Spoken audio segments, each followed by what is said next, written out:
नमस्कार दोस्तों, स्वागत है आप सभी का हमारे YouTube चैनल आलोक ज्ञान गंगा में।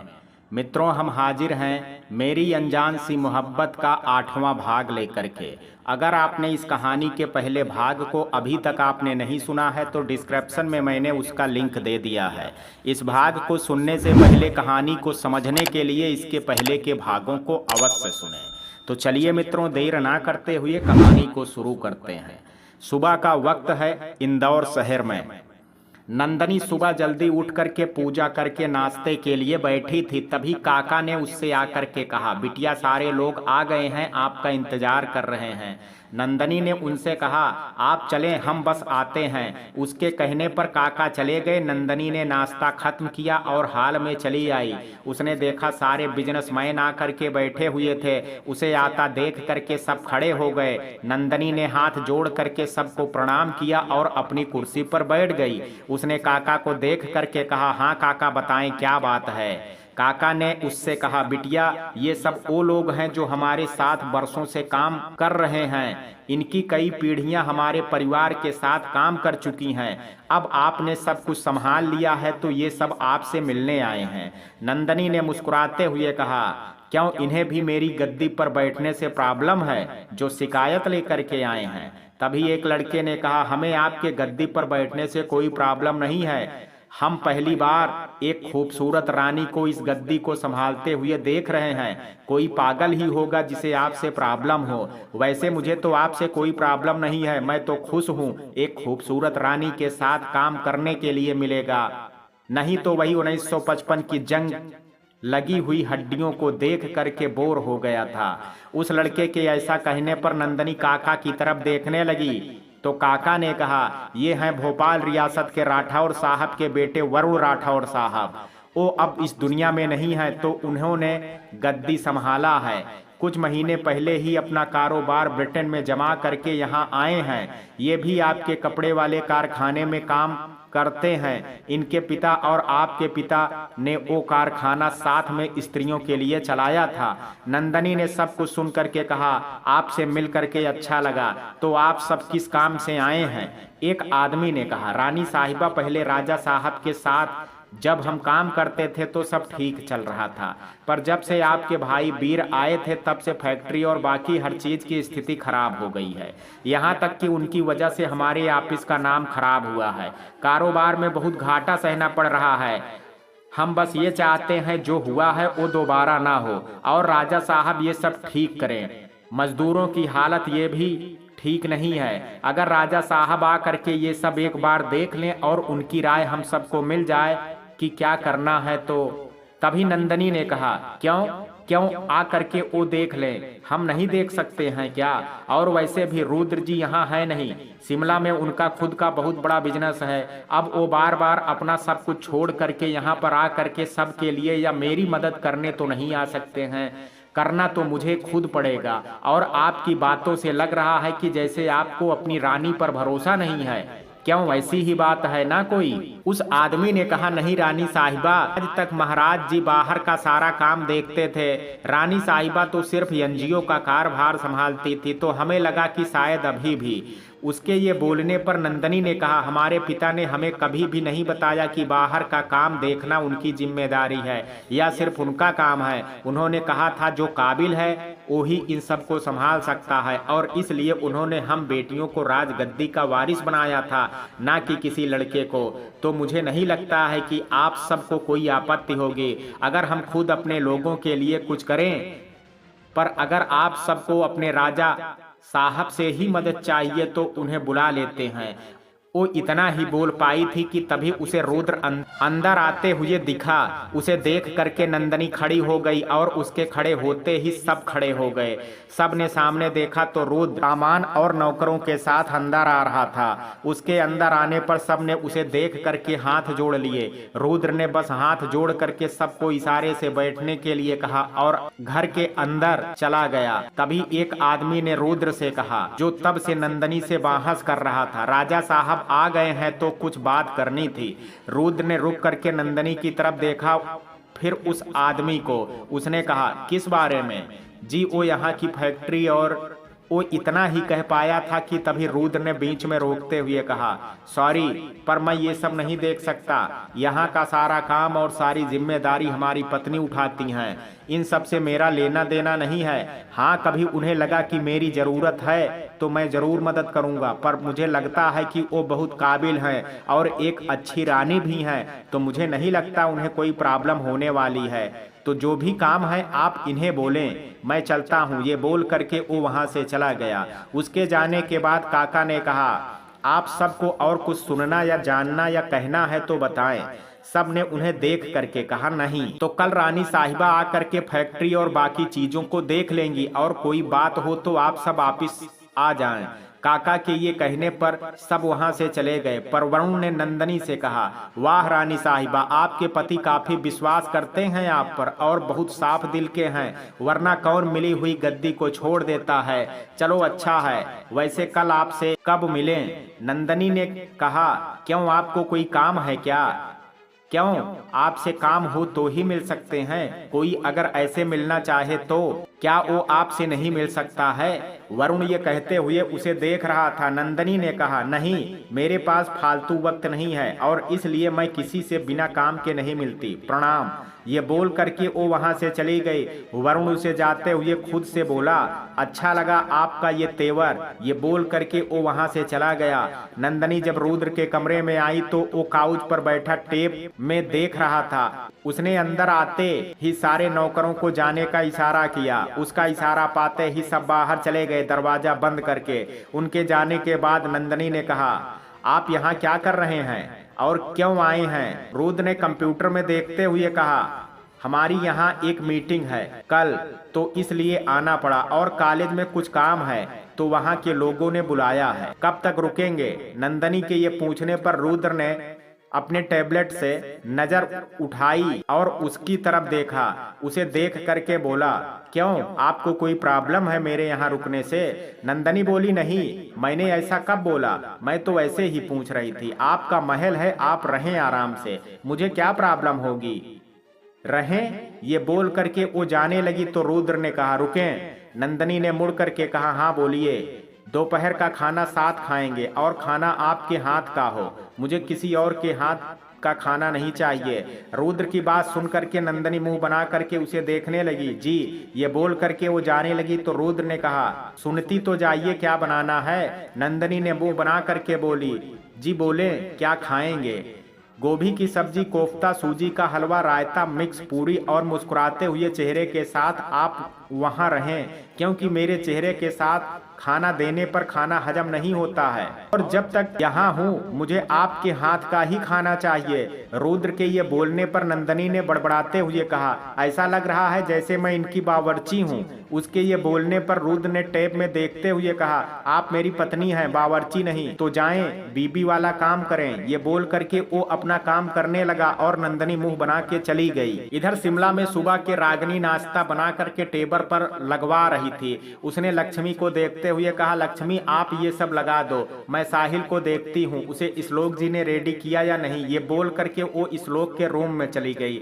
रागिनी श्लोक के रूम का दरवाजा खोल के अंदर आई। उसने देखा श्लोक खुद भी टॉवल में था और साहिल को भी टॉवल में लेकर के वॉशरूम से बाहर आया था। रागिनी ने उसे ऐसे देख करके तेज से चिल्ला दिया और मुड़ करके खड़ी हो गई। श्लोक ने खुद को साहिल के पीछे छुपाते हुए कहा, रागिनी तुम्हें नॉक करना नहीं सिखाया है क्या? किसी लड़के के कमरे में ऐसे ही घुस जाती हो तुम। रागिनी ने गुस्से से पलटना चाहा तो श्लोक ने उससे कहा, खबरदार जो पीछे मुड़ी तो उधर ही देखो। उसके कहने पर रागिनी वैसे नहीं खड़ी हुई, बोली, मुझे नहीं पता था आप अपना रूम बिना बंद किए रखते हैं। बंद दरवाजे पर नॉक किया जाता है और खुला दरवाजा पहले से ही था, थोड़ा सा खुला हुआ था तो मैं क्या नॉक करती। नाश्ता रेडी है, आ जाओ आप दोनों। ये बोल करके वो वहां से चली गई। उसके जाने के बाद श्लोक ने दरवाजा ठीक से बंद किया और साहिल को रेडी करके खुद भी रेडी होकर के बाहर टेबल के पास आ गया। रागिनी ने उसे खा जाने वाली नजरों से देखा और साहिल को उसका नाश्ता देने लगी। लक्ष्मी ने श्लोक को नाश्ता दिया। रागिनी भी बैठ के नाश्ता करने लगी। श्लोक ने पराठे खाते हुए कहा, वाह लक्ष्मी जी, तुम खाना बहुत अच्छा बनाती हो। लक्ष्मी ने कहा, शुक्रिया भैया, पर यह नाश्ता हमने नहीं, रागिनी दीदी ने बनाया है, हमने तो बस उनकी हेल्प कर दी थी। ये बोल करके वो साहिल को लंच लेने चली गई। रागिनी ने साहिल का नाश्ता करा करके उसे उसका टिफिन दे दिया। उससे बोली, बेस्ट ऑफ लक, अच्छे से एग्जाम देना। साहिल ने उसे देख करके मुस्कुरा दिया। चलो चाचू बाहर आ जाओ, मैं वेट कर रहा हूँ। ये बोल करके वो बाहर भाग गया। श्लोक उसके जाने के बाद बैग लेकर के रागिनी के पास आया और उससे बोला, तो आज का नाश्ता आपने बनाया था? रागिनी ने उसे बिना देखे ही कहा, हाँ। ये बोलते ही श्लोक ने उसके गालों पर अचानक से किस किया और बोला, बहुत मीठा है। ये बोल करके वो उसके सामने से चश्मा लगाते हुए निकल गया और रागिनी उसे मुंह खोल के देख रही थी। लक्ष्मी ने उसके पास आकर के कहा, लगता है आपको कोई मिल गया है। उसकी बात सुनकर के रागिनी ने उसे गुस्से से देखा और कहा, तू काम करने जाएगी या तेरा दांत तोड़ दूं, निकल यहाँ से। उसकी बात सुनकर के लक्ष्मी बोली, ऐसा ही रहा तो श्लोक भैया भी भाग जाएंगे, तो प्यार से बोलना सीख लो। ये बोल करके वो चली गई। रागिनी उसे घूर करके देखे जा रही थी। रागिनी अभी पढ़ाई करने चली गई क्योंकि उसका भी एग्जाम था 2 बजे से। श्लोक ने साहिल को छोड़ करके ऑफिस जाते हुए नंदनी को कॉल किया। नंदनी उस वक्त हलवा बना रही थी। एक नौकरानी को ले करके उसे एक नौकरानी ने फोन लेकर के उसे दिया तो नंदनी ने फोन उठा के कहा, हेलो। उधर से श्लोक ने मुस्कुराते हुए बोला, कैसा हाल है भाभी जी? खुश तो होंगी अपने पति के साथ अकेले महल में। नंदनी उसकी आवाज सुन करके गुस्से में कहा, क्या खाक खुश हूँ, आते ही मुझे आर्डर दे दिया है, ये बना दो वो बना दो। 11 बजे से खाना बनाने में लगे हैं और अभी हलवा बन रहा है। ये मुझे भूत लगते हैं। कल रात को शिमला में थे, आज सुबह देखा तो ये यहाँ थे। मुझे समझ नहीं आता है आप इतने साल इस खड़ूस के साथ कैसे रहे। बताओ, आते ही खड़ूस पंथी दिखाने लगे। मुझे तो भरोसा ही नहीं हुआ कि ये मुझे यहाँ सताने आ गए। एक नंबर के दुष्ट हैं। अच्छी बात है। ये बोल करके वो ड्राई फ्रूट्स ले करके मुड़ी ही थी कि सामने उसे दरवाजे से टिक करके खड़ा हुआ रुद्र दिख गया। उसने उसकी बातें शायद सारी सुन ली थी। नंदनी की आंखें उसे देख करके फैल गई थी। नंदनी ने जब श्लोक से बात करते हुए पीछे मुड़ करके देखा तो रुद्र दरवाजे से टिक करके खड़ा था और उसे देख रहा था। नंदनी ने धीरे से कान पर फोन लगाए हुए कहा, मर गए। उसकी बात सुन करके श्लोक बोला, क्या हुआ भाभी जी? उसके ये पूछते ही उधर से रुद्र की आवाज आई, लगता है आपके पास कोई काम नहीं है, तभी आप दूसरे के काम खराब कर रहे हैं। अच्छा होगा आप अपना काम ठीक से करें और दूसरों को भी करने दें। उसकी आवाज सुन करके श्लोक ने जल्दी से फोन कट कर दिया। उसके फोन काटते ही नंदनी हलवे को चलाने लगी जो श्लोक से बात करने के चक्कर में जल गया था। रुद्र ने उसे देखते हुए कहा, वो जल गया। अक्सर ध्यान न देने से चीजें ऐसे ही खराब हो जाती हैं। अब इसे फेंकें और आधे घंटे में नया हलवा रेडी करें और उससे पहले मुझे एक स्ट्रांग कॉफी मेरे कमरे में पहुंचा दें बना के। ये बोल करके वो जाने लगा और कुछ दूर जा करके रुक करके बोला, इस बार ध्यान से, वरना कॉफी और हलवा साथ में बनाना पड़ जाएगा। ये कह करके वो चला गया। नंदनी उसके जाने के बाद खुद से बोली, क्या जरूरत थी इन्हें यहाँ भेजने की? कान्हा जी, हम आपको खुश अच्छे नहीं लग रहे थे, अब इनके लिए कॉफी भी बनाओ। ये कहते हुए उसने जला हुआ हलवा फेंका और कॉफी बनाने लग गई। हलवा बना के उसने फ्रिज में रख दिया क्योंकि रुद्र को गर्म हलवा पसंद नहीं था। उसने जल्दी कॉफी बनाई और उसे ले करके रुद्र के कमरे में आई। उसने कॉफी रखते हुए कहा, खाना बन गया है, लगा दूं?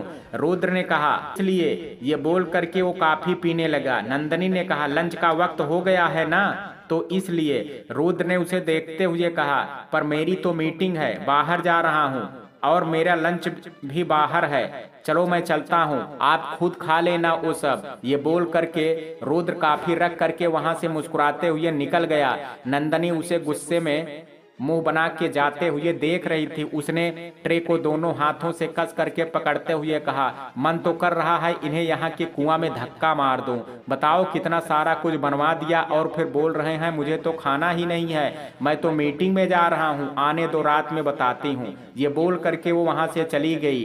शाम का वक्त था। शिमला शहर रागिनी अपना पेपर दे करके बाहर आ रही थी तो उसकी नज़र सामने गेट के बाहर खड़े श्लोक पर पड़ी। उसने अपने दोस्त को बाय कहा और उसके पास आ गई। उसने श्लोक के पास आकर के कहा, आप यहाँ क्या कर रहे हैं? श्लोक ने उसे देखते हुए कहा, वो क्या है, मैंने प्लान बनाया है कि क्यों ना आज आप, मैं और साहिल बाहर डिनर के लिए जाएं, तो इसलिए लेने आ गया। आप कहाँ रिक्शा खोजती, फिर घर पहुंचती, फिर हम चलते, इसलिए मैंने सोचा कि मैं आपको खुद लेने चला जाऊं और लेकर के घर आ गए। उसके ये बोलने पर रागिनी ने कहा, पर परसों मेरा एग्जाम है इसलिए मैं कहीं नहीं जा रही हूँ और साहिल का भी एग्जाम है तो दोनों नहीं जा रहे हैं। ये बोल करके वो गाड़ी में बैठ गई तो श्लोक ने गाड़ी में बैठते हुए कहा, जैसी आपकी मर्जी। ये कहते हुए उसने गाड़ी स्टार्ट की और आगे बढ़ा दिया। रागिनी चुपचाप बैठे अपने क्वेश्चन पेपर को देख रही थी। श्लोक ने उससे कहा, वैसे इसके बाद क्या करने का इरादा है आपका? रागिनी ने उसका मतलब ना समझते हुए कहा, मतलब क्या है आपका?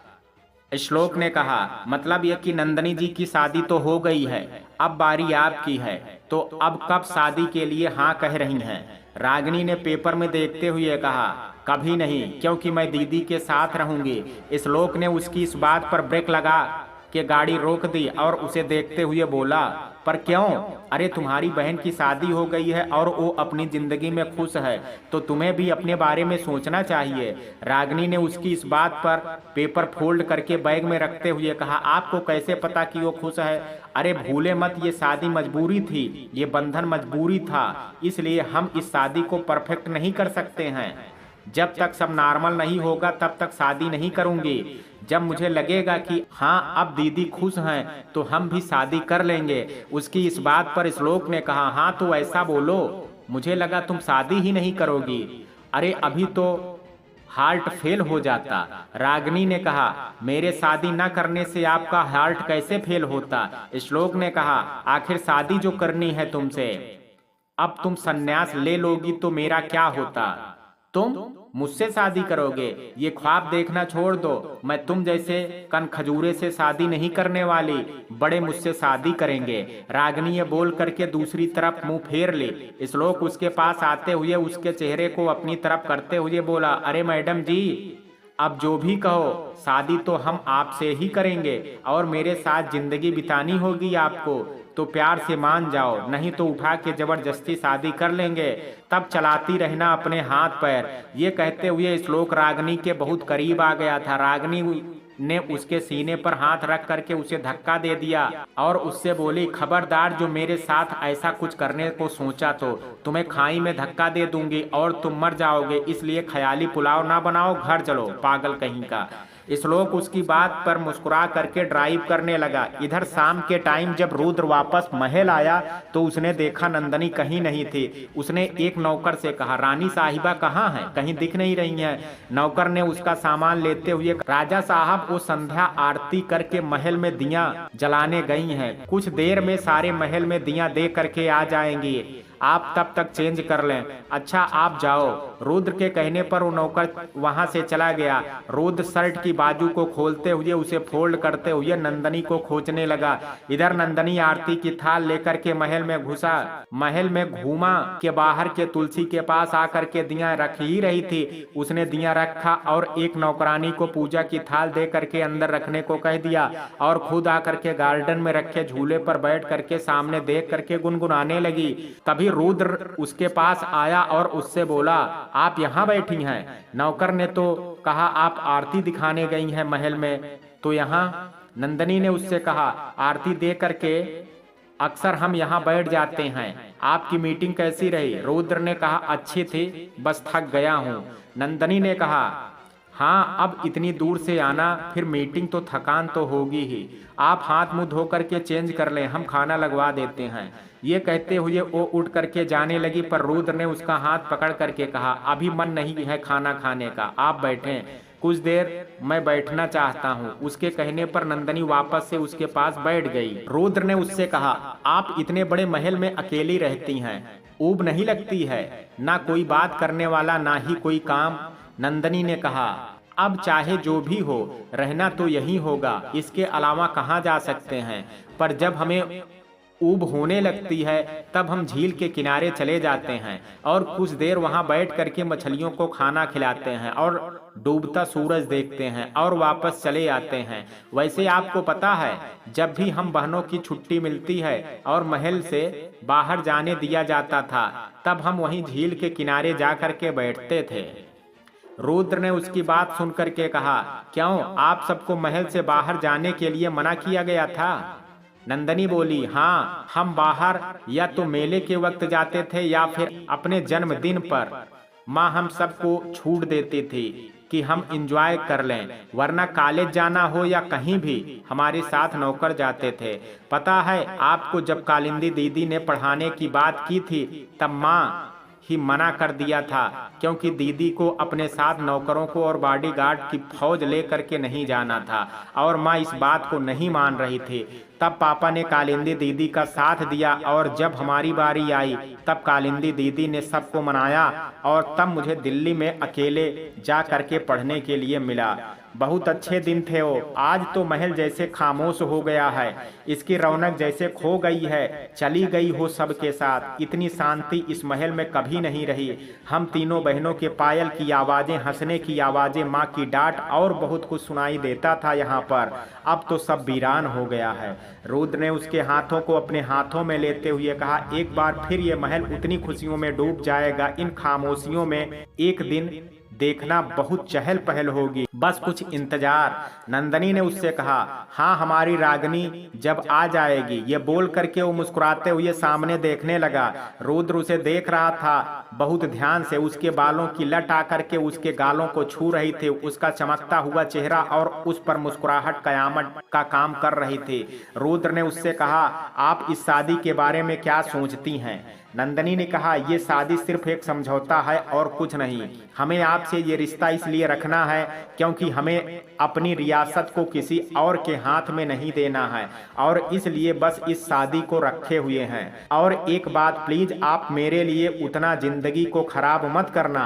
आप चाहो तो अपने मन से, अपनी इच्छा से दूसरी शादी कर सकते हैं जिससे आप प्यार करें और जिसे आप चाहते हैं। बस उसके बारे में यहाँ किसी को ना पता चले। उसके ये बोलने पर रुद्र को जैसे गुस्सा आ गया। उसने नंदनी के गले में हाथ डाल करके उसे अपनी तरफ मोड़ के कहा, लगता है रानी बन करके आप रीत रिवाज, संस्कार और कानून भूल गई हैं। नंदनी जी, एक पत्नी के होते हुए दूसरी शादी हमारे शास्त्रों में ही नहीं, कानूनी जुर्म है। मैं कोई भी ऐसा काम नहीं करता जो कानून से हट करके हो। ये शादी कैसी भी हो, किसी भी हालात में हुई हो, पर शादी पूरी रीति रिवाज से हुई है। मैं इस शादी के हर वचन को मरते दम तक निभाऊंगा और मेरी आखिरी और पहली चाहत या बीबी आप ही हैं। जन्म में ये कोई बदलना चाहे तो हम बदलने नहीं देंगे।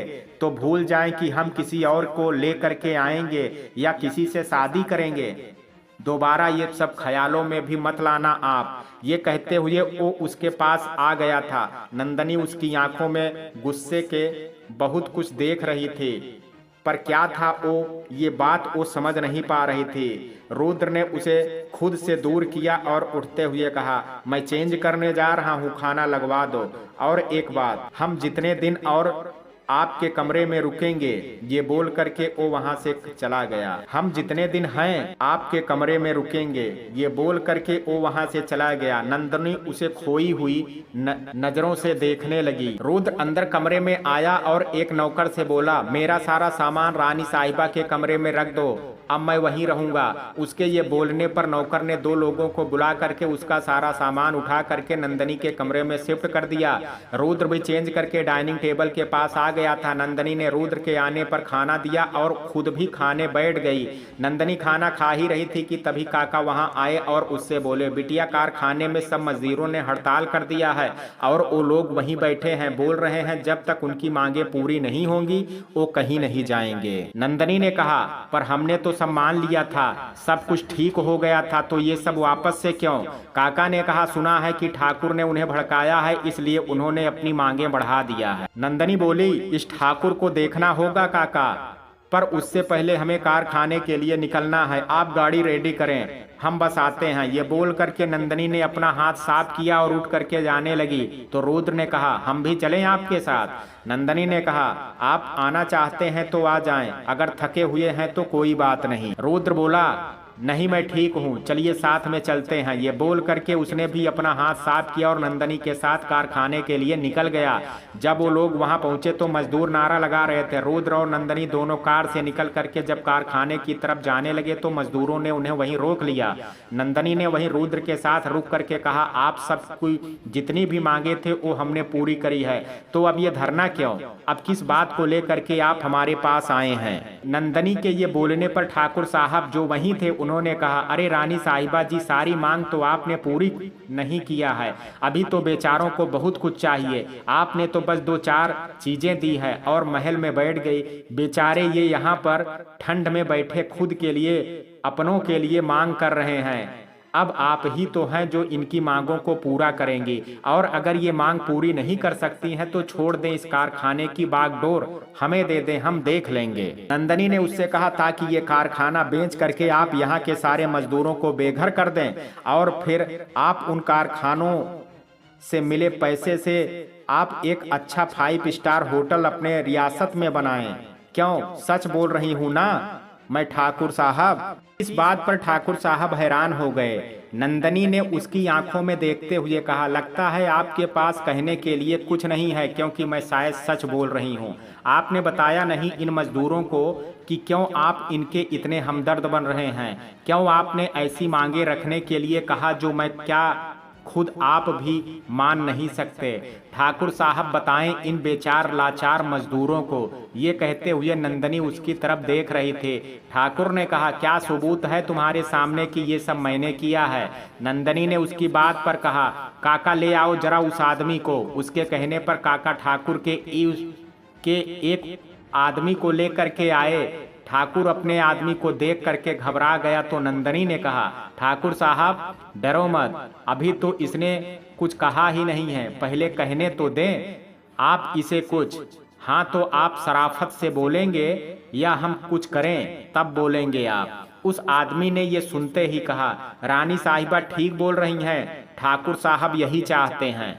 ये सब सुन करके मजदूरों ने कहा, रानी साहिबा हमें माफ कर दें, हम इस आदमी की बातों में आ करके आप पर शक करने लगे थे, हमें माफ कर दें। उनकी बातों पर नंदनी ने कहा, अरे आप सबकी गलती नहीं है, पर जिसकी गलती है उसे सजा तो जरूर मिलेगी, और सजा ये है कि ठाकुर साहब का हिस्सा उनसे हम वापस लेते हैं, और आप आज से कारखाने में उनकी कोई हिस्सेदारी नहीं है। आज के बाद वो इस कारखाने के बारे में कोई फैसला नहीं ले सकते और ना ही किसी फैसले में बोल सकते हैं, और आज के बाद वो इस रियासत में नहीं आ सकते और ना ही कारोबार कर सकते हैं। उसकी बात सुनते ही ठाकुर गुस्से में उसके गले की तरफ हाथ बढ़ाते हुए बोला, तू 2 टके की लड़की रानी बनकर के मुझे फरमान सुनाएगी? मत भूल तू एक औरत है और तेरी औकात हमारी जूती के नीचे है।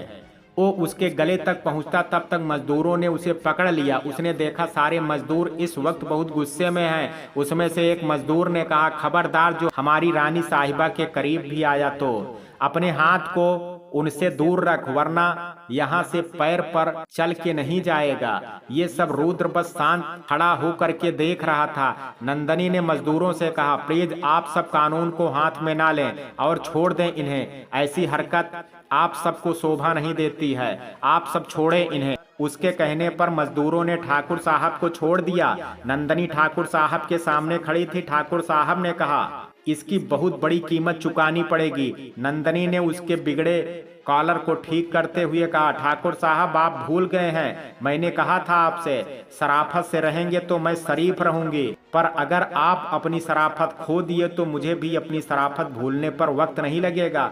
ठाकुर उसकी बात पर उसे वापस मारने वाला था, तभी नंदनी ने कहा, नहीं ठाकुर साहब ये गलती दोबारा मत करें, क्योंकि इस बार मैं बचा भी नहीं पाऊंगी। मुझे एक खरोंच भी आई तो मेरी ये जनता आपको कुत्तों की तरह मारेगी। वैसे कैसा लगा मेरा राजतंत्र? आपसे ही सीखा है। कहा था मैंने, मैं बहुत कुछ सीख सकती हूँ और बहुत कुछ सिखाती भी हूँ। तो अब अपनी खैरियत चाहे तो अपनी रियासत तक ही रहें, मुझ तक मत आएं। ये बोल करके उसने उसके सामने का रास्ता छोड़ दिया जाने के लिए। ठाकुर अपनी छड़ी को हाथ में कस करके पकड़ करके वहां से चला गया। उसके जाने के बाद सबने नंदनी के नाम का जोर से बोलने लगे। नंदनी को सबको शांत कराया और उनसे बोला, आशा करती हूँ कि अब आप सबके दिल में मेरे लिए कोई शक और कोई मलाल नहीं होगा और ना कोई शिकायत होगी और आप सबकी पहली मांगों को पूरा किया गया है। आगे चल करके हम कोशिश करेंगे आपके लिए बेहतर सुविधाएं उपलब्ध करा सके। फिलहाल मुझे अब से आप सबका साथ चाहिए, क्योंकि इनके बिना मेरा कुछ भी कर पाना मुमकिन नहीं है। उसके ये बोलने पर सब ने कहा, हम सब आपके साथ हैं रानी साहिबा, आप सब घर जाएं और कल से काम शुरू करें। ये बोल करके वो भी रुद्र के साथ गाड़ी में बैठ गई। रुद्र ने उसे देखते हुए कहा, मुझे नहीं पता था, मैं एक काबिल रानी से शादी कर रहा हूँ, वरना थोड़ा सोच लेता। वैसे ये सब आपने कहाँ सीखा? नंदनी ने उससे कहा, रुद्र जी, ये हमारे खून में है और पापा को बचपन से ही देखा था दुश्मनों से लड़ते हुए, और माँ ने हम तीनों बहनों को शिक्षा दिया था, तो एक काबिल रानी बनना तो बनता है। ये बोल करके वो मुस्कुरा दी। रुद्र ने उससे कहा, मुझे लगता था आपको मेरी जरूरत नहीं है, पर अब देख के लगता है मुझे आपकी जरूरत है, इसलिए सोच रहा हूँ इस लोग को यहाँ भेज के आपको अपना असिस्टेंट रख लूँ और आप मेरा बिजनेस संभाल लें। वैसे भी आजकल उसका दिमाग न जाने कहाँ रहता है, काम भी ठीक से नहीं करता है। नंदनी ने कहा, क्योंकि जनाब के दिमाग इश्क फरमाने में लगा हुआ है रागनी के साथ, पर रागनी है कि समझ ही नहीं रही है। उसके ये बोलने पर रुद्र ने उसकी तरफ हैरानी से देखा तो नंदनी ने कहा, क्या हुआ, आपको नहीं पता क्या कि वो रागनी को पसंद करते हैं? मुझे लगा आपके दोस्त हैं तो आप तो जानते ही होंगे। नहीं, उसने मुझसे कुछ बताया नहीं इस बारे में। रुद्र ने ये कहा तो नंदनी बोली, कहा तो मुझसे भी नहीं, पर मुझे तो पता है। लगता है आपका ध्यान आपके दोस्त से हट गया है। कहाँ लग गया है जनाब का ये दिमाग और निगाहें? वो उसे पलक झपकाते हुए देखे जा रही थी। रुद्र ने उसकी टिमटिमाते आंखों में देख करके कहा, बता दिया तो हैरान हो जाएंगी, इसलिए रहने दें। वो दोनों ऐसे ही बातें करते हुए महल पहुंच गए थे। रुद्र उतर करके कमरे में चला गया और नंदनी कुछ देर गार्डन में ही टहलती रही। इधर रागनी को श्लोक सीधे ही रेस्टोरेंट ले आया था। रागनी ने उससे कहा, ये सब क्या है, मुझे घर जाना है, तो आप गाड़ी घर लेकर के चलें। उसकी बात को इग्नोर करते हुए श्लोक ने कार पार्किंग में लगाई, कार से बाहर आ गया। उसने दरवाजा खोल के कहा, बाहर निकलो, साहिल वेट कर रहा होगा, पर रागनी वैसे ही बैठी रही। श्लोक ने उससे पूछा, आप बाहर आएंगी या नहीं? रागनी ने फिर कुछ नहीं कहा। श्लोक ने झुक के उसकी शॉल ठीक करी और उसके बैग पीछे रख करके उसे बाहों में उठा करके बाहर निकाल लिया और गाड़ी लॉक करके उसे ले करके आगे बढ़ गया। रागनी ने उसे देखते हुए कहा, आप मुझे नीचे उतारें अभी के अभी। श्लोक ने उसे बाहों में लिए हुए कहा, मेरा बस चले तो आपके ये प्यारे से कदम जमीन पर भी ना पड़ने दूं, पर ऐसा हो नहीं सकता। क्या पता शादी के बाद आप मोटी हो गई तो मैं तो दब के ही मर जाऊंगा। रागनी ने उसे घूर करके देखते हुए कहा, अच्छा होगा, कम से कम तुमसे पीछा छूटेगा। अजी अभी इतनी जल्दी पीछा हमसे नहीं छूटने वाला है, अभी तो इश्क की शुरुआत है, आगे आगे देखो क्या क्या होता है। ये बोलते हुए वो इसे रेस्टोरेंट के अंदर ले गया। वहां सभी बैठे उन दोनों को ही देख रहे थे। श्लोक आकर के खड़ा हो गया और देखने लगा कि कहां पर साहिल बैठा है। तभी साहिल ने उसे देख करके सीटी मारी और उससे कहा, चाचू इधर आओ। उसके ये बुलाने पर श्लोक ने उसकी तरफ देखा और रागनी को अपने साथ उस तरफ लेकर के जाने लगा तो रागनी ने चारों तरफ देख करके कहा, मुझे नीचे उतारो आप, श्लोक सब देख रहे हैं। हाँ बस उतार दिया। उसने ये कहते हुए उसे साहिल के पास रखी चेयर के पास खड़ा कर दिया। रागनी उसे घूर करके देखे जा रही थी। श्लोक ने चेयर खींचते हुए कहा, बैठे। रागनी उस पर बैठ गई। साहिल ने श्लोक से कहा, चाचू कहाँ रह गए थे आप, मुझे कितनी भूख लगी है, चलो अब जल्दी से ऑर्डर करो और मैं खाऊं। अरे तेरी मासी के नखरे इतने हैं साहिल कि इसे झेलने में वक्त लग गया। बेटर, ये कहते हुए उसने बेटर को आवाज दे दी। बेटर आया और ऑर्डर को लेकर के चला गया। श्लोक बैठा वहां रागनी को घूर करके देखने लगा। तभी एक लड़की ने कहा, हाय श्लोक कैसे हो? श्लोक ने जब पीछे मुड़ करके देखा तो उसकी कॉलेज फ्रेंड निक्की खड़ी थी। शॉर्ट वन पीस पहने और उस पर एक वूलन जैकेट डाले, बूट पहने, कर्ली हेयर, बहुत प्यारी लग रही थी वो। रागिनी की नजर जब उस पर गई तो उसे उसके कपड़े देख करके मन में कहा, और छोटे पहन के आती, वैसे भी ये पागल है, तुझे देख करके तो बावला ही हो गया होता। श्लोक ने उठ करके उसके गले मिलते हुए कहा, व्हाट ए प्रेजेंट सरप्राइज, तुम यहाँ पर मुंबई से वापस कब आई? निक्की ने कहा, बस यार 1 हफ्ते हुए हैं, पापा को यहाँ वाला घर बेचना था तो मैं भी साथ में चली आई। हम अब प्रॉपर मुंबई में ही रहेंगे इसलिए। वैसे तुमने शादी कर ली और मुझे बताया भी नहीं, और बेटा भी तुम्हारा है। ये कहते हुए वो साहिल को देखने लगी। श्लोक ने उससे कहा, अरे नहीं, वो मेरा भतीजा है और ये भाभी की बहन है रागिनी, और इसकी मासी और मेरी जान। ये वर्ड उसने बहुत धीरे से कहा था जिसे किसी ने नहीं सुना था। निक्की ने कहा, वही तो मैं समझूं कि मेरे होते हुए भी तुम शादी कैसे कर सकते हो। वैसे आप सबके साथ मैं बैठ करके डिनर कर सकती हूँ। मेरी एक दोस्त आने वाली थी पर अब वो नहीं आई, तो क्या मैं ज्वाइन कर सकती हूँ? इस पर साहिल ने कहा, नहीं आई है तो घर जाओ, घर जा करके खाना खा लो, यहाँ कब तक बैठी रहोगी? उसके ये बोलने पर रागिनी मुस्कुराने लगी। निक्की हैरानी से उसे देखने लगी। श्लोक ने बात को संभालते हुए कहा, अरे ये बहुत शैतान है, इसकी बातों का बुरा मत मानना, आओ ज्वाइन कर लो हमें, बैठो। ये कहते हुए उसने कुर्सी खींची और निक्की और बैठ गई। रागिनी ये सब देख करके मुंह बना रही थी। वेटर ऑर्डर रख करके गया तो श्लोक और बाकी सब खाने लगे। श्लोक ने निक्की से पूछा, वैसे तुमने शादी नहीं किया? निक्की ने कहा, अरे अभी तो बोला तुम्हारा इंतजार कर रही हूँ, फ्री हो तो मैं बात आगे बढ़ाती, वरना कोई नहीं, अभी मैं इंतजार करती हूँ। वैसे सोच लो मेरे जैसे लड़की तुम्हें मिलने से रही। श्लोक उसकी बातों पर मुस्कुराए जा रहा था और रागिनी उसे देख करके घूरे जा रही थी। साहिल ने रागिनी के कानों में कहा, एक आटे की दुकान कम थी जो ये मैदा लेकर के चली आई। ऐसा लग रहा है पूरा मन बना करके आई है मेरी चाची बनने। ये बोल करके वो अपने नूडल्स खाने लग गया। रागिनी उसकी बातों को सोचने लगी। रागिनी निक्की को ऐसे श्लोक से बात करते हुए देख करके गुस्सा हो रही थी। निक्की ने श्लोक से कहा, वैसे तुम कल फ्री हो? संडे है तो मैं सोच रही थी क्यों ना साथ में कुछ वक्त बिता लें। अब इतने सालों बाद मिले हैं तो साथ घूमते हैं, दोस्त से मिलते हैं और चिल करते हैं। रागिनी ने उसकी बात सुन करके कहा, चिल करना है तो अकेले मर जा करके इस कनखजूरे को अपने साथ कहाँ ले जा रही है? श्लोक ने उससे कहा, हाँ क्यों नहीं, मैं तो कल फ्री हूँ, बिल्कुल, तुम घर आ जाओ, साथ में चलेंगे। उसके ये बोलते ही रागिनी ने कहा, नहीं कल आप फ्री नहीं हैं, इसलिए आप नहीं आ सकते।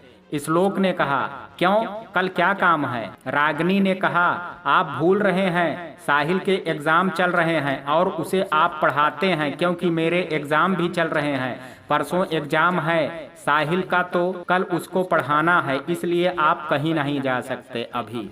सॉरी निक्की जी, आपको अकेले ही चिल करना होगा। ये कहते हुए वो साहिल के हाथों नैपकिन से साफ करके पानी पिलाने लगी। श्लोक मन ही मन मुस्कुरा रहा था। निक्की ने कहा, अरे साहिल तो इतना स्मार्ट है कि उसे पढ़ाने की जरूरत ही नहीं है, क्यों हीरो? साहिल उसकी तारीफ सुन करके खुश हो गया। वो तुरंत टीम बदल लिया। उसने मुस्कुराते हुए कहा, हाँ ये तो है। उसकी बात सुन करके रागिनी ने उसे कोहनी मारी तो साहिल उसे बेचारा सा मुंह बना करके देखने लगा। रागिनी ने धीरे से उससे कहा, इतना है, बोलना आ रहा है तो उसे ही दे दूंगी, ये ले करके जाएगी, तुम्हें रहना उसके साथ। मासी मैं हूँ या जो उसका साथ दे रहा है? साहिल ने प्यार से कहा, अरे मासी आप ही हैं और मैं आपकी साइड ही तो हूँ। उसकी स्माइल पर फिसल गया। उसकी इस बात पर रागिनी मुंह बना करके कस के उसे देखने लगी और मन में बोली, अपने चाचा पर ही गया है, जहां लड़की देखा वहीं पर फिसल जाता है। अभी ऐसा है तो जब बड़ा होगा तब पता नहीं क्या करेगा।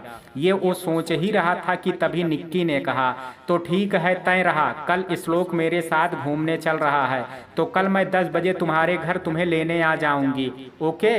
चलो अब चलती हूँ, बाय। ये बोल करके वो वहां से चली गई।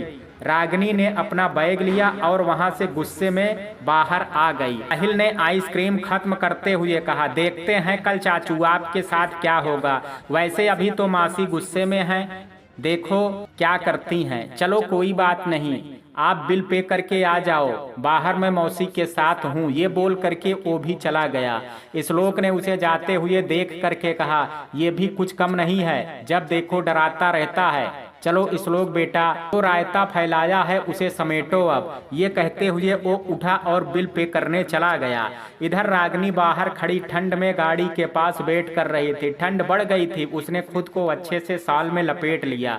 तभी वहां 5 लड़के आए, सब हल्के नशे में थे। उन्होंने जब रागिनी को ऊपर से नीचे देखा तो उसमें से एक ने कहा, वाह, इस ठंड में 16 के दर्शन हो गए। वो वहीं उसके सामने गाड़ी से टिक करके खड़ा हो गया।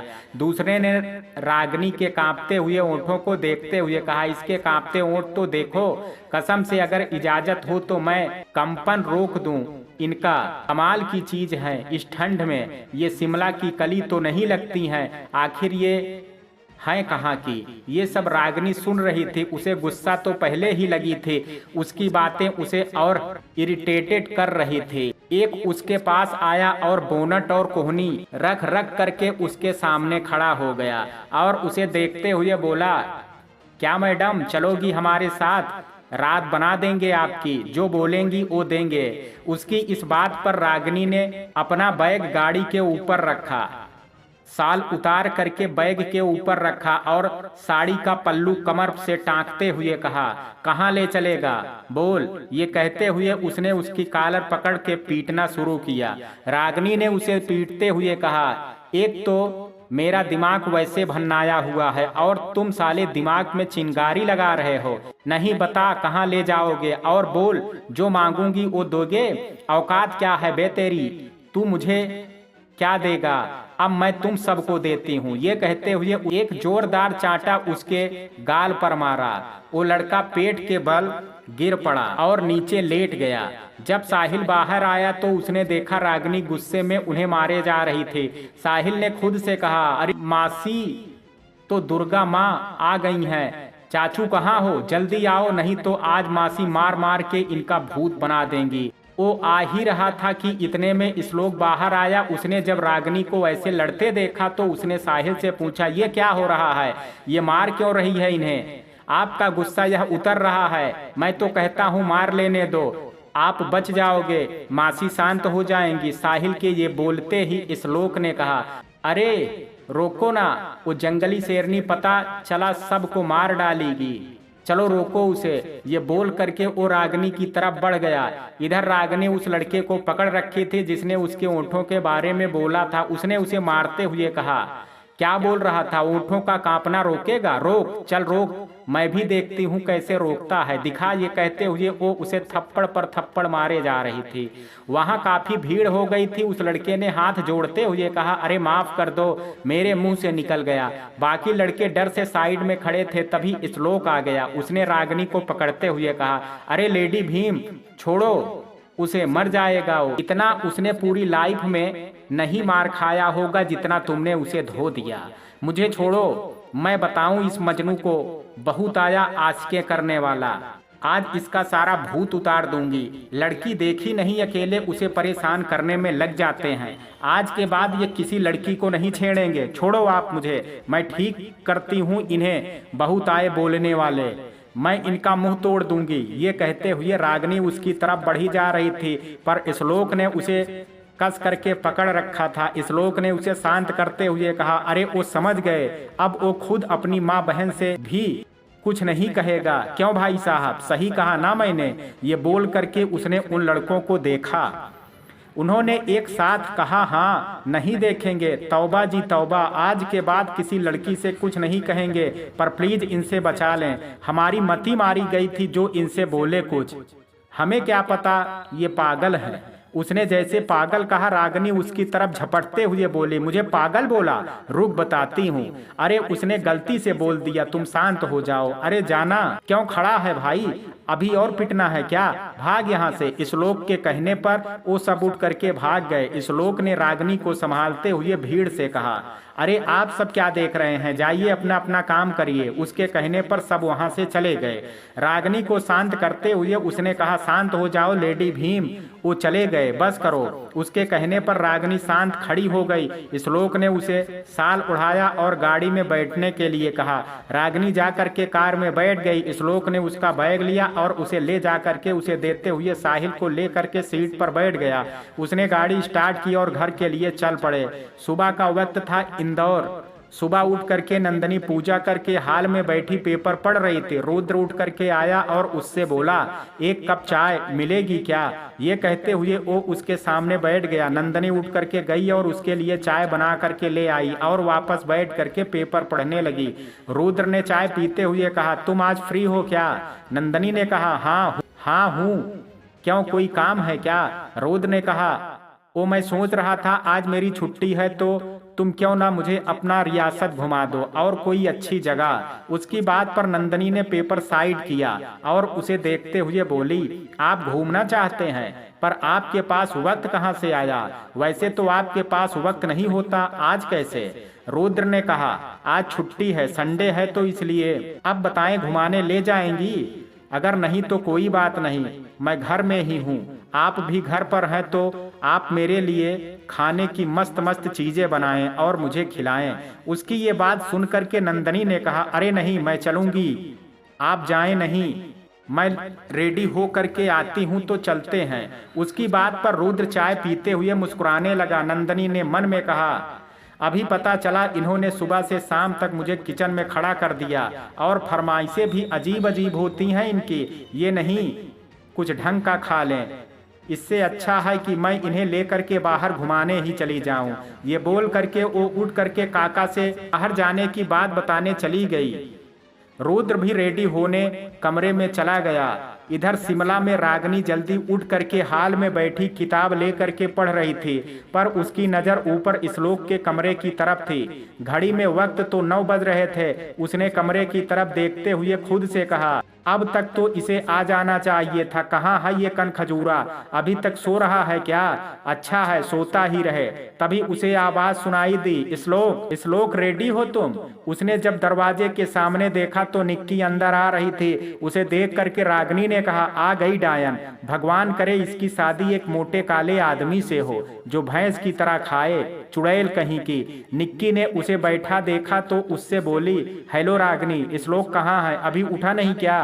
रागिनी ने कहा, पता नहीं, आवाज दो, उठा होगा तो आ जाएगा। ये बोल करके वो किताब में देखने लगी। निक्की ने उसकी बात सुन करके श्लोक को आवाज दिया तो श्लोक अपने कमरे से बाहर निकल करके देखते हुए बोला, निक्की बस 10 मिनट, मैं अभी रेडी हो करके आया। ये बोल करके वो अंदर चला गया। निक्की वहीं बैठ करके उसका वेट करने लगी। साहिल भी उठ करके रागिनी के पास आ गया था। श्लोक जल्दी से रेडी हो करके नीचे आने लगा तो लास्ट की 4 सीढ़ियों से धड़ाम से नीचे फिसलते हुए गिरा और उसके मुंह से निकला, आह। ये सुनते ही निक्की, घर के नौकर और रागिनी भी उसकी तरफ भागे। निक्की ने उसके पास आ करके कहा, क्या हुआ श्लोक, तुम कैसे गिर गए, उठो। ये कहते हुए वो उसे उठाने लगी तो श्लोक फिर चीख पड़ा।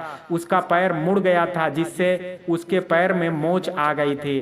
रागिनी ने नौकरों से कहा, उठाओ साहब को, देख रहे हो, बताओ इतनी जल्दबाजी थी कि इन्हें सीढ़ियों ही नहीं दिखे, जरा धीरे से ही नीचे उतरे होते, पर कोई बात नहीं, सही सलामत हो, वही बहुत है। उसकी बात सुन करके नौकरों ने श्लोक को उठाया और सोफे पर ले जा करके लिटा दिया।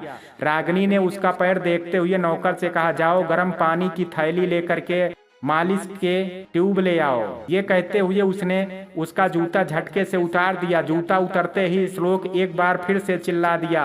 रागिनी ने कहा, ज्यादा मत चिल्लाओ, सिर्फ मोच है, आराम करोगे तो 1.5 दिन में ठीक हो जाएंगे, नहीं तो काफी दिन लगेगा, बेड पर पड़े रहोगे। निक्की ने उससे कहा, पर श्लोक अब मेरे साथ नहीं जा सकता है। इस पर साहिल ने कहा, आपने सुना नहीं, मौसी बोली ना कि ये अभी नहीं जा सकते क्योंकि इनके पैर में मोच आई है। तो क्या आप बार बार पूछे जा रही हैं। तो मेरे प्लान का क्या होगा। निक्की ये बोल करके सोचने लगी तो रागिनी ने कहा, डब्बे में बंद कर दरिया में फेंक दो अपना प्लान, क्योंकि इस बार तो ये पूरा होने से रहा, अगली बार बनाना। अभी चलो, बाय। उसके ये बोलते ही निक्की वहां से जाने से पहले बोली, श्लोक तुम अपना ख्याल रखना, मैं आती हूँ शाम को मिलने। रागिनी ने श्लोक के पैर देखते हुए कहा, कोई जरूरत नहीं है आने की, हम देख लेंगे, आप घूमने जाएं और आराम से अपने घर, यहाँ मत आएं। निक्की ने उससे कहा, क्यों? क्योंकि आप थकी रहेंगी ना, इसलिए कल आएं। ओके बाय, साहिल आंटी जी के बाहर छोड़ के आओ। रागिनी ने जैसे निक्की को आंटी कहा, उसने मुंह खोल करके उससे देखा और कुछ बोलने ही वाली थी, इतने में साहिल ने उसका हाथ पकड़ करके उसे बाहर ले जाते हुए कहा, चलो आंटी मैं छोड़ देता हूँ, बाहर तक आओ। ये बोल करके वो उसे ले गया। उसके जाने के बाद रागिनी ने खुद से बोली, वही घूमने वाली चिपकू कहीं की, बड़ी घूमने वाली चिपकू कहीं की, अगली बार तेरा पैर तोड़ दूंगी चुड़ैल कहीं की। उसका खुद में बोलना देख श्लोक ने कहा, ये क्या बड़बड़ा रही हो तुम, इस पर कुछ करोगी, मुझे दर्द हो रहा है। रागिनी ने उससे कहा, चुपचाप बैठे रहो, नौकर लेकर के आ रहा है। कुछ देर में नौकर ट्यूब ला करके दे गया। रागिनी श्लोक के पैर पर उसे लगाने। नौकर जब गर्म पानी की थैली लेकर के आया तो रागिनी ने थैली को श्लोक के पैर पर रख दिया।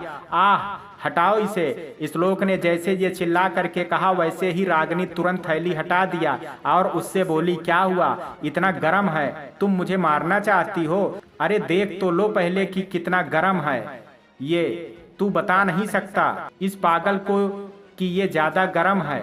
बस ला करके दे दिया और इसने भी जलता हुआ मेरे पैरों पर रख दिया। श्लोक ने जब रागिनी को तो उसने उसके पैर को झटके के साथ उठा के सोफे पर छोड़ दिया और उठ के खड़ी हो गई। ऐसे करने से बेचारे श्लोक का पैर फिर से दर्द करने लगा। रागिनी ने कहा, मैं पागल हूँ तो बुला लो अपनी दोस्त को जो मुझसे ज्यादा सरेख है और अच्छी है, बुला के कहो तुम्हारी तीमारदारी करे, मैं चली पढ़ने। श्लोक ने उसे जाते हुए देख करके कहा, उसका हाथ पकड़ करके रोकते हुए, कहाँ चली? एक तो मुझे जानबूझ करके गिराया, उस पर से मुझे इस हालत में छोड़ के जा रही हो। ये सुनते ही रागिनी की आंखें हैरानी से फैल गई। वो उसे बिना देखे लड़खड़ाई हुई आवाज में बोली, मैंने कुछ नहीं किया है, वो तो तू अपने आप गिर गया, मैंने तुम्हें थोड़े ही धक्का दिया था। श्लोक ने उससे कहा, रुको अभी पता चल जाएगा। ये बोल करके उसने नौकर से कहा, जाओ और देखो सीढ़ियों पर तेल या कुछ और तो नहीं गिरा है। उसके कहने पर नौकर ने जा करके देखा तो तेल गिरा हुआ था। उसने कहा, सर तेल गिरा हुआ है। देखा, मुझे पता था तुम ही हो, मुझे गिराना चाहती थे, और मैं ये भी जानता हूँ कि तुम क्यों ये सब कर रही हो, क्योंकि तुम मुझे निक्की के साथ जाने नहीं देना चाहती थी इसलिए। पर अब तुमने जब ये किया है तो अब तुम ही मेरी देखभाल करोगी, चलो लग जाओ। श्लोक के ये कहने पर रागिनी ने उसकी तरफ देखते हुए कहा, मैं ऐसा कुछ नहीं करने वाली, समझे। ये बोल करके वो अपना हाथ छुड़ा करके जाने लगी तो श्लोक ने कहा, जाओ, मैं भाभी को फोन करके सब बता दूंगा कि तुमने मुझे गिराया है, मुझे चोट लग गई है, फिर भाभी को बताना सब कुछ, तुमने ऐसा क्यों किया। रागिनी ने उससे कहा, तुम ऐसा कुछ नहीं करोगे। हाँ नहीं करूंगा, अगर तुम मेरी देखभाल करो तो। बोलो मंजूर है तुम्हें। उसके ये बोलने पर रागिनी ने उसे घूर करके देखा और वापस आ करके उसके पैर को सेंकने लगी तो श्लोक ने कहा, गुड गर्ल।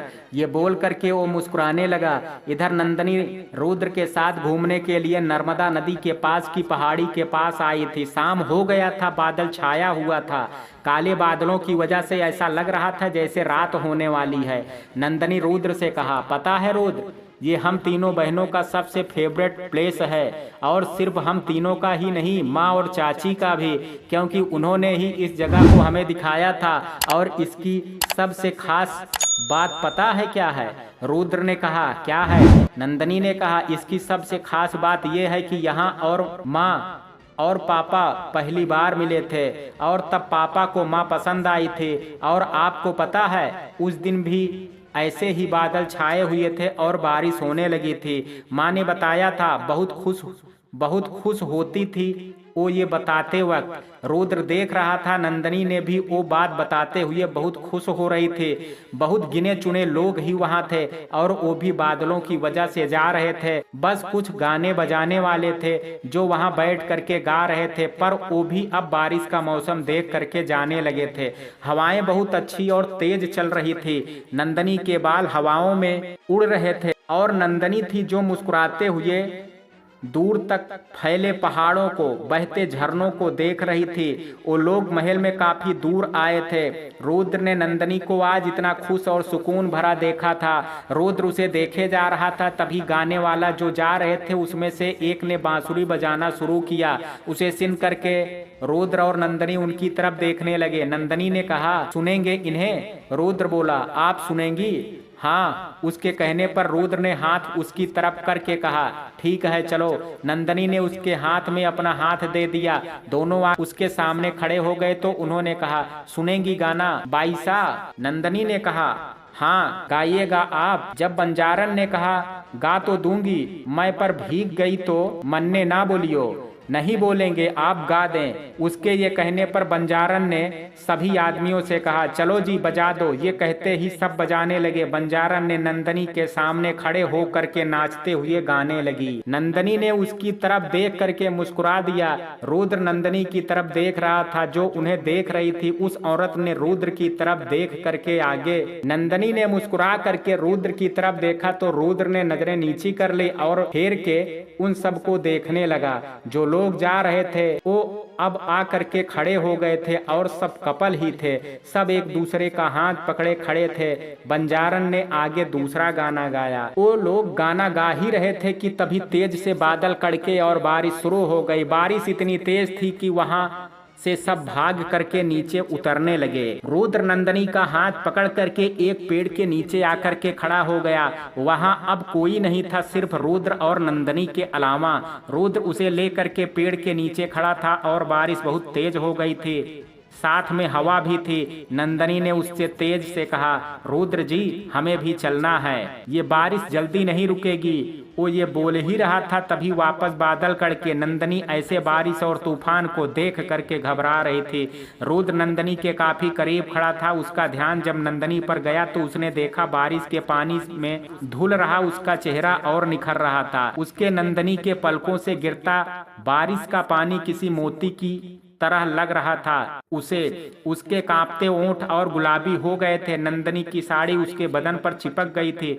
नंदिनी पूरी तरह से भीग गई थी। रुद्र ने अपना जैकेट उतारा और उसे नंदिनी को पहना करके उसे देखने लगा। नंदिनी उसके ऐसे करीब होने से उसकी आंखों में झांक रही थी। नंदिनी ने पहली बार इतने पास से रुद्र की आंखों में देखा था। उसे उसमें कुछ अजीब ही नजर आ रहा था। रुद्र आज अपने एहसास समझने की कोशिश कर रहा था। आज नंदिनी के ऐसे पास होने पर वो खुद के एहसास को बढ़ते हुए महसूस कर रहा था।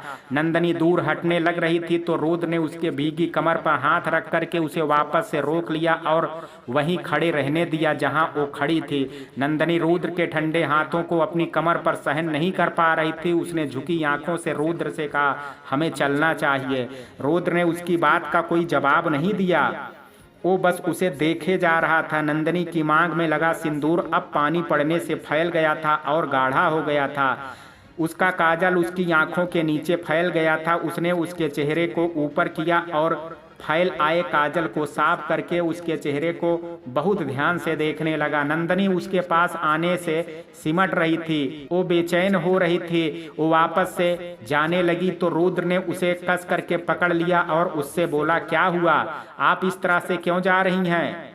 चलें रुद्र जी, बहुत वक्त हो गया है। नंदिनी ये बोल करके खुद रुद्र से दूर करना चाह रही थी पर ये हो नहीं पा रहा था। रुद्र उसे और पास ले आया और जब रुद्र के सांसों की गर्मी नंदिनी अपने चेहरे पर महसूस कर सकते थे, रुद्र ने धीरे से उसके गालों को अपने गालों से छूते हुए कहा, क्यों मैं आपके पास नहीं आ सकता?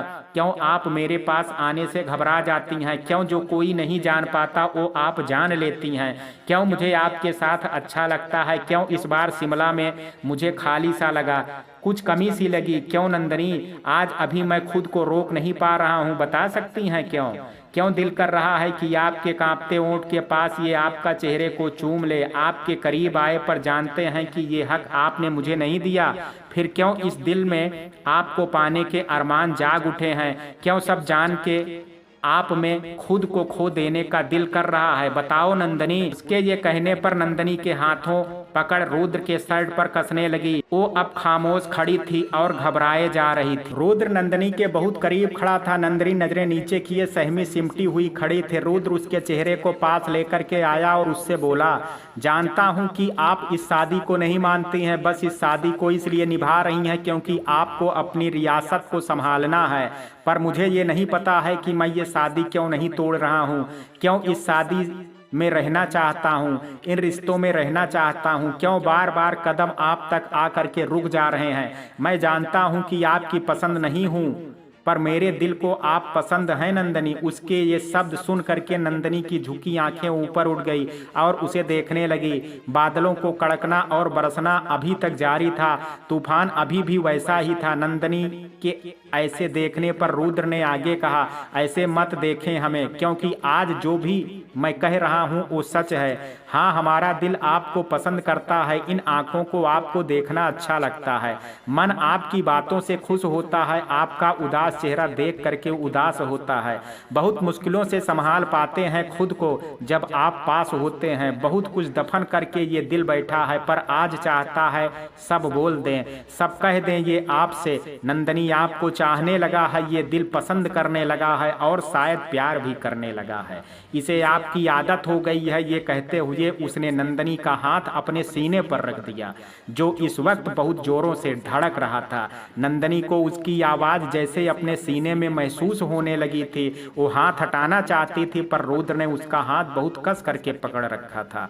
मत हटाएं, सुकून मिलता है इसे। आप सोच नहीं सकती हैं, जब उस दिन तूफान में आप फंस गई थी, नहीं मिल रही थी, तब हमारी सांसें अटक गई थी। ऐसा लगा जैसे अभी जान निकल जाएगी, पर जब आपको देखा तो जैसे इसमें जान आई।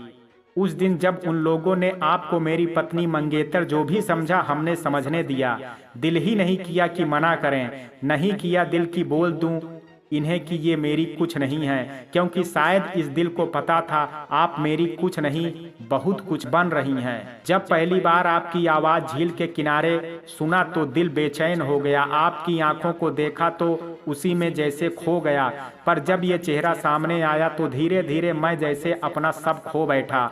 अब तो लगता है जैसे मैं खुद को ही नहीं रहा। रुद्र ये कहते हुए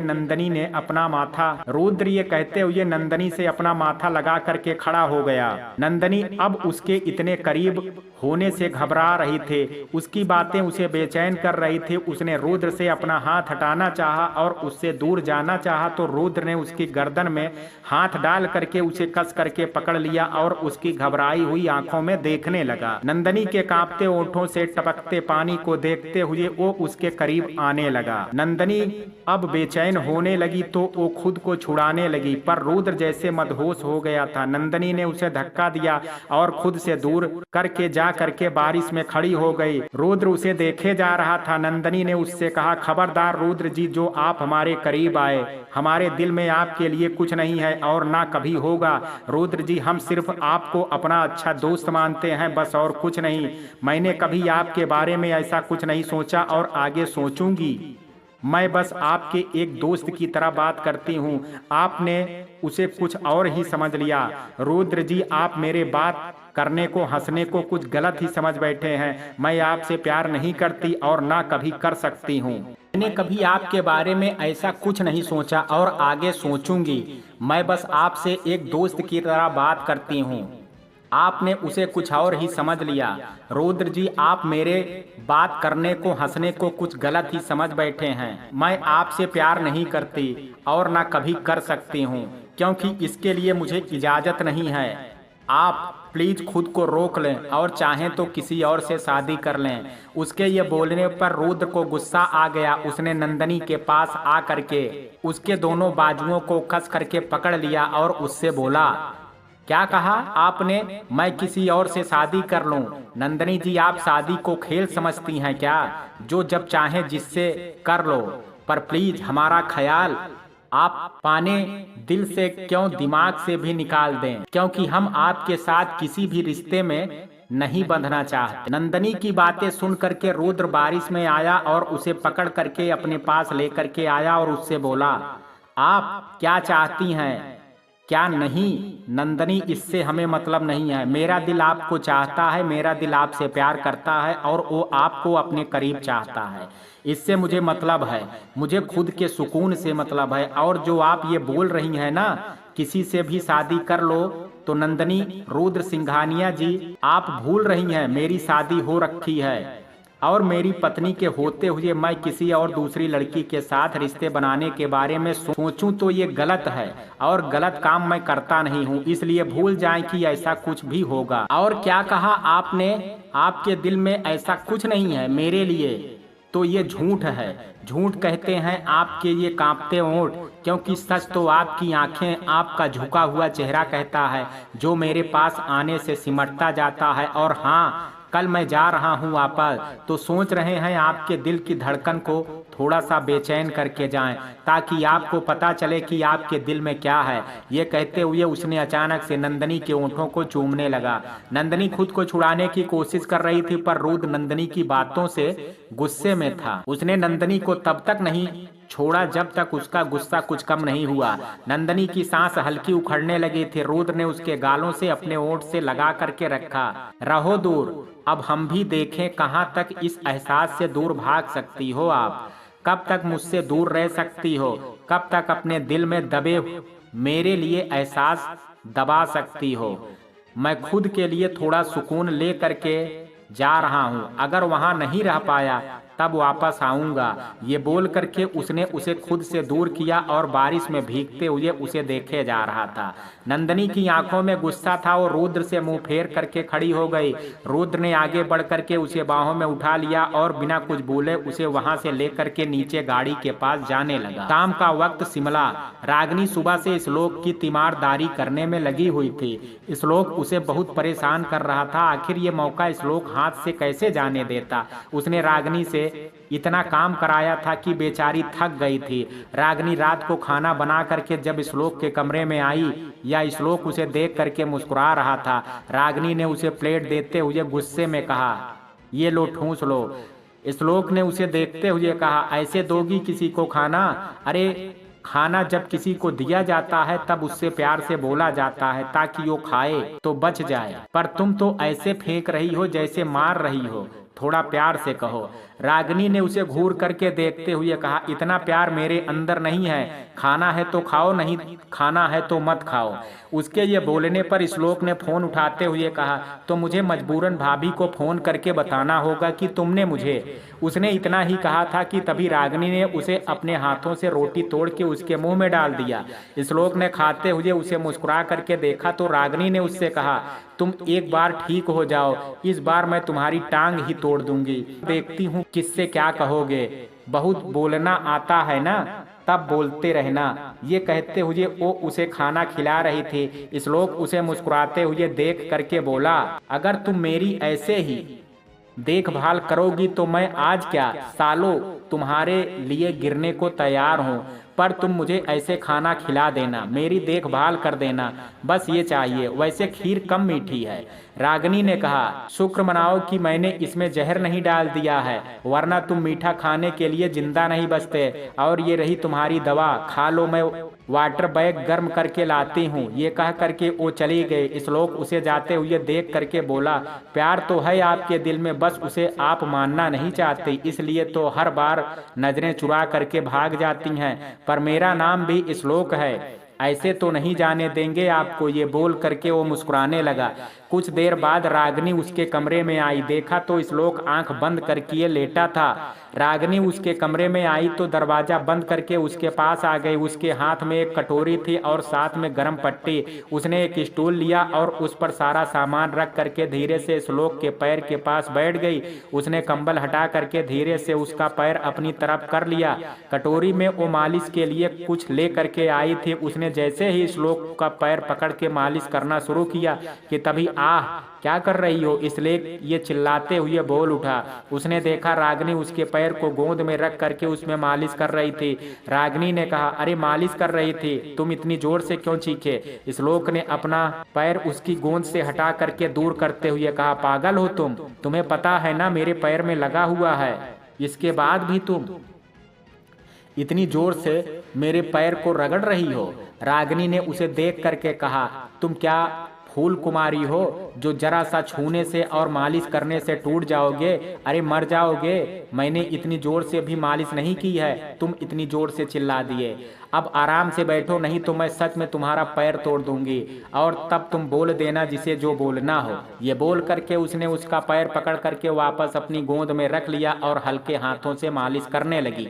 मालिश करके उसने गर्म पट्टी उस पर बांध दी और उठ करके जाने लगी। तो श्लोक ने कहा, थैंक्स मेरे लिए ये सब करने के लिए, वैसे मुझे नींद आ रही है, क्या तुम बैठोगी मेरे पास? रागिनी ने कटोरी टेबल पर रखी और बहुत प्यार से उसके पास आते हुए बोली, आपको नींद नहीं आ रही है? कहो तो लोरी सुना दूं या आपका सर दबा दूं या सीधा गला ही दबा देती हूँ, जिससे आपको अच्छी से नींद आ जाएगी और आप आराम से सो जाएंगे। नींद नहीं आ रही है इन्हें, चुपचाप शांति से सो जाएं, नहीं तो दिमाग खराब हुआ तो देख लेना क्या करती हूँ। Good night. ये बोल करके वो जाने लगी तो श्लोक का फोन बजा। श्लोक ने फोन उठा करके जोर से कहा, हेलो निक्की, कैसी हो? ये सुनते ही रागिनी रुक गई। श्लोक ने कहा, हाँ निक्की मैं तो ठीक हूँ, सॉरी बेबी, वो हम आज जा नहीं पाए। बेबी सुनते ही रागिनी की आंखें बड़ी हो गई और उसने पलट करके घूर करके श्लोक को देखा। श्लोक आराम से बात करने में बिजी था। रागिनी ने देखा श्लोक बहुत हंस हंस करके बात कर रहा था। रागिनी को जब बर्दाश्त नहीं हुआ तो उसने फोन लिया और निक्की से बोली, तुम्हें काम धंधा नहीं है क्या? जब देखो फोन कर देती हो, और इतनी रात में कौन फोन करता है? रखो फोन नीचे। ये बोल करके उसने फोन खुद ही काट दिया। उसने फोन श्लोक के बगल में रखते हुए कहा, और तुम्हें बड़ा बेबी कहना आ रहा है। साइज देखा है तुमने अपनी बेबी का? वो बेबी नहीं, वो नागिन है जो दूसरे के घर में जहर घोलती है और तुम जैसे पागल बददिमाग लोग उसमें फंसते जाते हैं। ऐसे ये वकील बने रहते हैं, पर ऐसे इन्हें कुछ समझ नहीं आता है। किसने बनाया तुम्हें टॉप लायर? किस बेवकूफ ने तुम्हें खिताब दिया कि तुम बेस्ट लायर हो? और तुम में तो दिमाग ही नहीं है। वो छोटे कपड़े पहन के मटकती हुई आई और तुम झटकते हुए उसके पास चल दिए। अक्ल में भूसा भरा है क्या? दिखाई नहीं देता है वो नौटंकी कर रही है? उसे तुम में कोई इंटरेस्ट नहीं है, उसे तुम्हारे पैसों में इंटरेस्ट है। अरे किसी ऐसे से प्यार करो जिससे तुम्हें प्यार हो, जो तुम्हारी कद्र करे, जो तुम्हें चाहे और माने। पर तुम तो उसे निक्की के पीछे पड़े हुए हो। ये कहते हुए रागिनी श्लोक के ऊपर आगे थी। श्लोक ने उसकी कमर पकड़ करके उसे लिटा के उसके पास आते हुए बोला, मुझे पता है वो मुझसे प्यार नहीं करती, लेकिन मैंने सोचा जैसे भी है ठीक है। अब कहाँ से लाऊं वो लड़की जो मुझे प्यार करे, क्योंकि आपसे तो कह करके हार गया, आप मानी ही नहीं। सोचा जो मिल रहा है उससे ही काम चला लूं, पर तुम्हें तो वो बर्दाश्त ही नहीं है। उसे भी भेजने की लगी हो, तुम मान नहीं रही हो, किसी और को आने नहीं दे रही हो, तो मैं क्या करूं? मैं कुमारा मरूं? निक्की जैसे है मुझे पसंद है। ये सुनते ही रागिनी ने उसकी कॉलर गुस्से में पकड़ा और उसे करीब लाते हुए बोली, पसंद छोड़ो, तुम उससे मिल करके देखो, मैं तुम्हारी जान ले लूंगी। बड़े आए पसंद करने वाले, देखना है मुझे देखो, किसी और को देखा तो आंखें फोड़ दूंगी तुम्हारी। बड़े आए उसे देखने वाले, प्यार करने वाले, जरा सा इंतजार करा नहीं जा रहा है इनसे। प्यार मुझसे करते हैं, शादी उससे करेंगे। श्लोक ने मुस्कुरा करके उसे देखते हुए कहा, मैं किसी को नहीं देखूंगा, बस आप एक बार अपने दिल की बात बोल दें, बता दें मुझे प्यार करती हैं या नहीं। अगर नहीं करती हैं तो मैं फिर निक्की के घर रिश्ता भेजूं शादी का। उसने कहा ही था कि तभी उसकी बात को बीच में काटते हुए कहा, करती हूँ प्यार, अब खुश हो। श्लोक उसे आंखें फाड़े देख रहा था। रागिनी उसका कॉलर पकड़े लेटी हुई थी। कैसा होगा इनके प्यार का सफर? क्या नंदनी अपने दिल की बात मानेगी? क्या रुद्र का दूर जाना उसे उसके प्यार का एहसास दिला पाएगा? जानने के लिए दोस्तों कल सुनिए कहानी का 9वां और अंतिम भाग। कहानी का ये भाग आपको कैसा लगा, आप अपनी राय मुझे कमेंट बॉक्स में ज़रूर दीजिएगा। वीडियो पसंद आया हो तो वीडियो को लाइक शेयर, अगर चैनल पर पहली बार विजिट कर रहे हैं तो कृपया चैनल को सब्सक्राइब करना ना भूलें। कल मिलते हैं कहानी के शेष भाग के साथ, तब तक के लिए जय हिंद, जय भारत।